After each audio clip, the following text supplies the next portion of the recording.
The Last of Us Part 2 is one of the worst video game stories to come out in recent years. Or is it?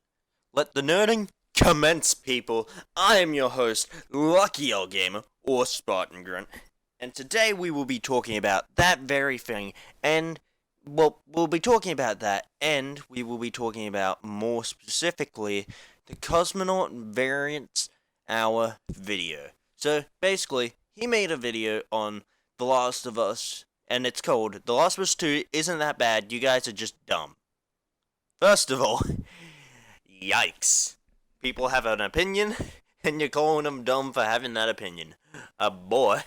Now, before I say anything else, I don't actually think The Last of Us Part 2 is a bad game. It has pretty decent gameplay, from what I know, and from what I've seen, know, and played, because I've played a bit. I haven't played much. I don't own the game, but from what I've seen, what I know, and what I play, gameplay's decent. What I've seen, know, and play, the graphics are very decent. But from what I've seen, from what I know, and from I haven't really played much. I haven't played the story really at all. But from that, I know people are angry at the story. People are up in arms about how they could kill off their beloved character Joel. Now, personally, that's not my problem with the story. That's fine. I don't care if they kill off Joel. I love the character Joel, but I also love the character Ellie, and it would be a good motivated by killing off Joel to get her to do something insane, to do something crazy. It makes sense. But my problem is the ending, and we'll get to that later after talking about the Cosmonaut Variant Hours video. So basically, I agree with most things he said, but in one of the bits, he said Joel is not a beloved character. That is wrong. Well, maybe to him it's not a beloved character, but to me, Joel is a beloved character. Beloved means dearly loved. I love Joel. He is so... If I was in a zombie apocalypse, and I was 40 like Joel is, or at least I think he's 40, he might be 50, I don't know. But if I was Joel's age, and I was in a zombie apocalypse, and there was a kid that I had to take care of, I would be exactly like him. That's why I love Joel. He is so... You know why he's making the choices. You know that all of the stuff that he does, you know why he's doing it. And you can agree with why he does it. It's not like a story where you see the character doing something, you're like, what are you doing? What are you doing? Why are you doing that? Why are you doing that? Stop doing that. Stop it. Stop it. Stop it. You see him do this choice, and you're like, I can understand that. I understand why he's doing that. It makes sense to why he's doing that. In the headspace, in the time, it makes sense. So that's why he's a beloved character to me. But he says that Joel is not a beloved character. To him it may not be, but why isn't it to anyone else? That's what he makes it seem, and that's what really pissed me off about his video.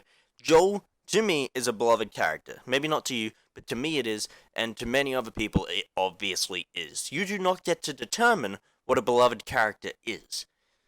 You don't get, like he said, Winnie the Pooh is a beloved character. Obviously he is, but to some people, they never watched Winnie the Pooh.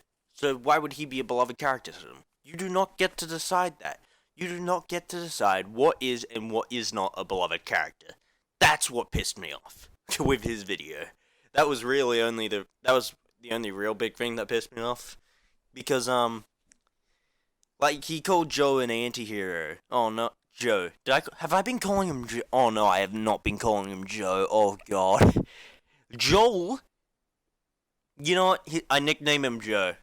His name from now on is Joe. I was watching the Angry Joe show, so... I was watching their Last of Us Part 2 thing. But, yes, Joe, I'm calling him Joe for the rest of the video to piss people off now. Fuck it. Joe... He is correct. Joe is an anti-hero. He did call Joe an anti-hero. He is an anti-hero. He's not... Well, I mean, if he was a hero, he'd let everyone live. But no, he goes around killing people. Just to get further into the game, you have to go around killing people. Like, that makes sense. he is an anti-hero. Yes, he is.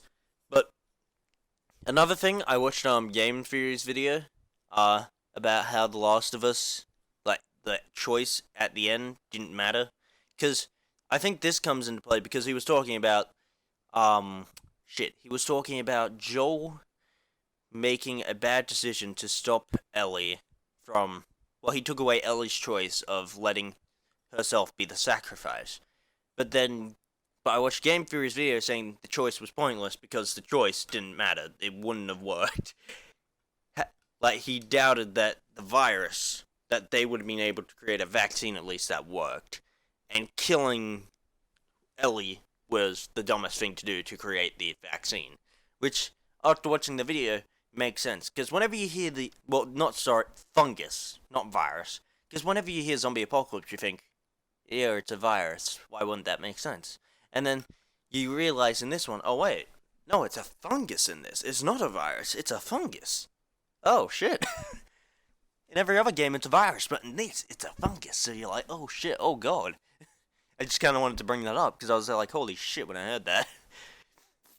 And I do agree with him. Joel's death was not a bad death. I know people are pissed off that Joel died in the game. It makes complete sense to me. I think I already said that, but I just want to quickly readdress it because it brings us straight into the bad ending. He said that the ending was good with Ellie not killing the main villain because otherwise she would be exactly like Joel, and like less. Like, it doesn't make sense to me. It doesn't make sense that she would let the main villain go. That doesn't make sense to me. He's saying that it's good storytelling, but wouldn't good storytelling be her being angry at yes, Joe, for what he did, and then going and doing the same thing, and then realizing that she's being angry at Joel, but then she did the same thing, and that could tear her apart. That could literally ruin herself because she is exactly the same. Is that not better? Is that not a better story? Like, why is it not better that Ellie kills her? Because then she can realize she fucked up. She's like, oh shit, I did what Joel did. Oh no. And then, yeah, it takes a toll on her. I mean, I don't understand.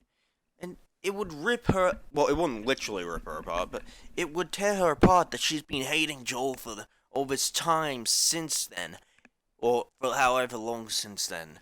And then she realizes that she is just as bad. Why is that not better? I don't understand. Why this ending? I don't like the ending because the main villain lives.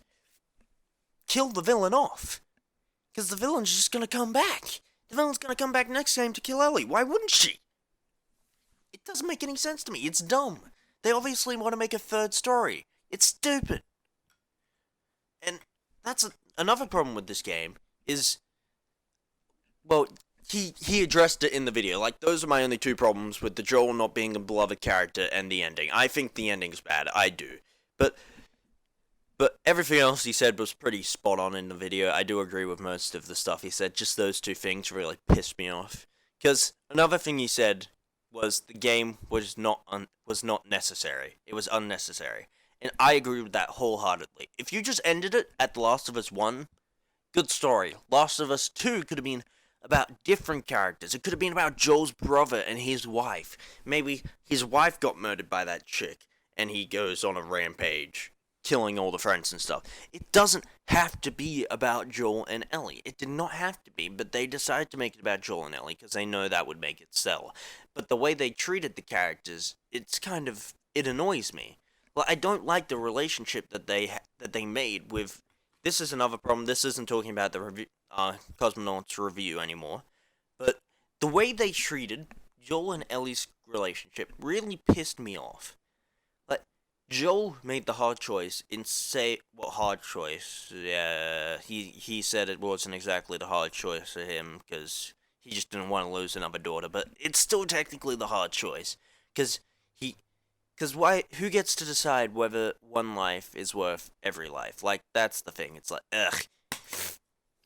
It's hard. It's just weird, okay? But And then Ellie's pissed off that Joel took away her choice, but she was a kid. Like, sure, as an adult, she might have done the same thing, but Joel is technically her guardian. Joel is her guardian. Joel gets to make the choice on whether she gets to give up her life or not. Joel gets that choice, even though there are no. Looking at laws now, that was Joel's choice. It was not Ellie's choice. She was too young to make that choice. Now that she's an adult, she can make that choice. But back then, she could not. It was in our current time illegal. That's the thing. It is technically Ellie doesn't get to make that choice yet because she is not an adult. She is still a kid. She does not understand. She does not understand the consequences of giving up her own life to the people that she loves. Even though there's only one, and that's Joel. But that's the point. The point, literally in the first game, this pisses me off. Ellie says, in the first game, everyone she loved or that she's been close to has died or left her, and that Joel is the only one who hasn't. And he, think about that. That's really sad. And now Joel's left her in this second game. Joel has left her. The only person that she loves anymore has left her. So of course she's gonna be angry. Of course she's gonna go kill him. Of course she would kill the main villain. Why would she not? It's just... It annoys me. And it tries to make Ellie look like the bad guy. But she is getting revenge for the killing of her father. That's the problem. That's my problem with it. Ellie isn't the good guy, but she is not the bad guy. Joel is not the good guy, but he is not the bad guy. That's my problem with this. It tries to paint them as the bad guys when they are not the bad guys, but they are not the good guys. They are in a moral grey area. Both of them are. They are both the same. Well, they're not the same, but they're kind of the same. And that's what pisses me off. That's what annoys me about this game. It paints them as the bad guys when they are not the bad guys, but they are not the good guys. That's what annoys me about this game. It really does. And that's why I'm going to be giving this game a 4 out of 10. Because the graphics and gameplay are 10 out of 10s, but this story, the ending is just so bad. And like what I said, I agree with him with everything else. Because the story is chopped up like, it's insane that how it's chopped up. It's really poorly done if you're actually thinking about it. If you actually think about the story, other than Joel dying and other than the main two complaints with Joel dying, even though I don't care about that much, and the ending, the story is horrible. It's really badly put together. It's just so dumb. It's stupid. So that's why I'm giving it a 4 out of 10 rating. Because it's not worth it. With a game about story, and the game is all about the story, right? The Last of Us is all about the story. And if the story's bad, why would people go buy the game? That's all I've got. Anyway, I've been your host, Lucky L Gamer or Spongron, and I'll see you guys later. Hopefully with a better game. Who knows? Peace.